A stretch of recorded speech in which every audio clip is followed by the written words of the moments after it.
పవన్ కళ్యాణ్ ను రాజకీయంగా ఢీకొట్టే ధైర్యం లేక తెలంగాణ ముసుగులో వైసీపీ బీఆర్ఎస్ పార్టీలు సోషల్ మీడియాను అడ్డుపెట్టుకొని అబద్ధపు ప్రచారాలకు దిగుతున్నాయి. వినుకొండ వైసీపీ మాజీ ఎమ్మెల్యే బొల్లా బ్రహ్మనాయుడు హైదరాబాద్ లో ఏకంగా 1500 కోట్ల విలువైన భూదందా చేస్తూ అడ్డంగా దొరికిపోయి ప్రస్తుతం పరారీలో ఉన్నారు. ఇంత భారీ భూకుంభకోణం కళ్ల ముందు కనిపిస్తున్నా నోరు విప్పని వైసీపీ బీఆర్ఎస్ అనుకూల పెయిడ్ సోషల్ మీడియా ఆర్టిస్టులు ఒక్క తప్పు కూడా చేయని పవన్ కళ్యాణ్ పై మాత్రం కావాలనే విషం చిమ్ముతున్నారు. రంగారెడ్డి జిల్లా శంకర్పల్లి ప్రాంతంలో పవన్ కళ్యాణ్ కు ఉన్న ఫామ్ హౌస్ లోపలికి వెళితే ప్రశాంతమైన పల్లెటూరి వాతావరణం కనిపిస్తుంది. అక్కడ ఆయన ఎక్కువగా ఆర్గానిక్ వ్యవసాయం చేయటంతో పాటు ఆవుల కోసం గోశాల కూడా నడుపుతున్నారు. ఈ భూమిని ఆయన 2014 డిసెంబర్ 15నే transfer of property act 1882, registration act 1908 ప్రకారం అన్ని చట్టాలను పాటిస్తూ రిజిస్టర్డ్ సేల్ డీడ్ ద్వారా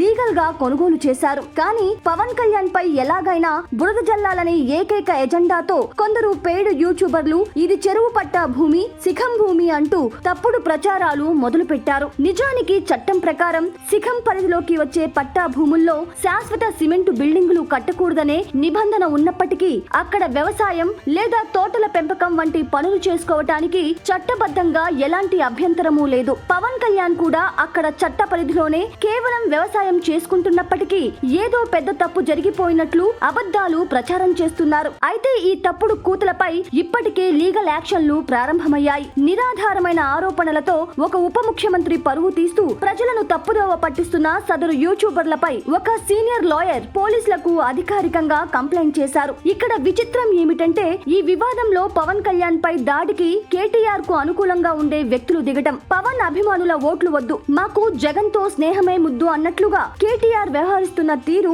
బరితెగింపుకు పరాకాష్ట.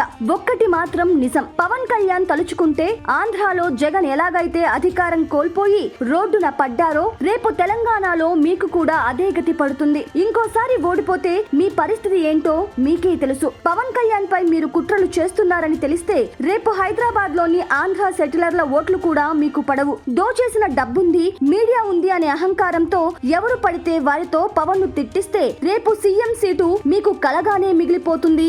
గుర్తుపెట్టుకో కేసీఆర్.